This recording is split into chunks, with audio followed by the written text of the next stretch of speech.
जैसा कि आपको पता है कि जो बजट हुआ इंटरिम बजट था, अंतरिम बजट था, जिससे कि आपको बहुत ज़्यादा देखने को नहीं मिला। तो यहाँ बात करेंगे क्या क्या स्पेशल कुछ हुआ जिसे आपको नज़र अंदाज नहीं करना है।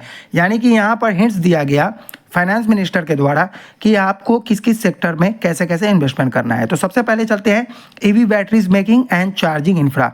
तो यहाँ पर विकसित भारत के नाम से गवर्नमेंट डायरेक्टली सपोर्ट कर रही है ईवी बैटरी एंड इंफ्रा बनाने वाले कंपनी को। तो यहाँ पर आप देखेंगे कि जो ग्रोथ है 2022 से अगर ग्रोथ देखेंगे 2023 का, तो अच्छा खासा ग्रोथ देखने को मिलेगा ईवी व्हीकल्स में, जहाँ पर कमर्शियल व्हीकल में 114% से ज़्यादा का उछाल देखा गया। वहीं पर 3 व्हीलर्स में 65.25% का उछाल देखा गया और 2 व्हीलर्स में 36.09% का बाइंग में उछाल देखा गया। तो ये एक अच्छा सेक्टर है जिसमें हम इन्वेस्टमेंट कर सकते हैं, जिसको फोकस कर सकते हैं। जो बहुत ही इंपॉर्टेंट फिस्कल डिफिसिट को लेकर बहुत बड़ी बात कही गई। कहने का मतलब है कि जब आप सिंपल लैंग्वेज में समझाऊं कि आपकी अगर इनकम कम है और एक्सपेंस ज़्यादा है तो फिस्कल डिफिसिट उसे कहते हैं। एक नॉर्मल सा मैंने बताया। तो यहाँ पर देखेंगे कि अगर फाइनेंशियल 2025 का, तो यहाँ का टारगेट रखा गया 5.1% का और 2026 के लिए इसे 4.5% तक का कम करने का टारगेट रखा गया।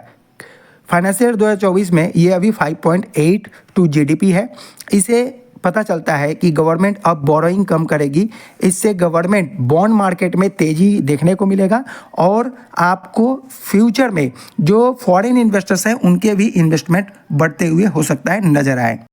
इस इंटरिम बजट में कैपेक्स ग्रोथ भी रीजनेबल रहा है। जितने की उम्मीद कर रहे थे उससे ना तो ज़्यादा ना तो कम देखने को मिला। यानी कि एक बैलेंस मेंटेन करते हुए दिखा, जो कि मार्केट में आपको भी आज दिखा होगा, मार्केट फ्लैट था। कैपेक्स ग्रोथ देखने को मिला जो वो इस बजट में 11.1% का कैपेक्स ग्रोथ देखा गया। पिछले 3 साल के तुलना में ये कम है।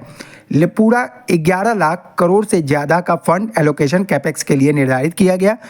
डिसइन्वेस्टमेंट का टारगेट 50,000 करोड़ का रखा गया। मतलब आपको सरकारी कंपनीज में फिर से प्राइवेटाइजेशन देखने को मिलेगा 2024 के फाइनेंशियल ईयर में। बजट के पहले मैंने आप लोगों को बताया था एनबीसीसी के शेयर्स के बारे में क्यों लेना चाहिए। तो यहाँ पर आज देखेंगे अनाउंसमेंट होते हुए कि 79,590 करोड़ 2023-24 में अनाउंसमेंट हुआ था और इस साल 24-25 में आपको 80,671 करोड़ का प्रधानमंत्री आवास योजना के तहत अनाउंसमेंट हुआ और इसका टारगेट है 5 साल में 20 मिलियन यानी 2 करोड़ घर बनाने का टारगेट रखा गया है और इससे पहले 3 करोड़ घर ऑलरेडी बन चुके हैं। तो इससे आपको पता होना चाहिए कि शेयर में कैसे कैसे शेयर में उछाल देखने को मिल सकता है, कौन कौन कंपनीज बेनिफिट होंगे। ये मैं नेक्स्ट वीडियो में कवर करूंगा। 20 स्टॉक्स लेके आऊँगा जो कि आपको पता चलेगा कि कौन कौन से स्टॉक में आपको बेनिफिट मिल सकता है।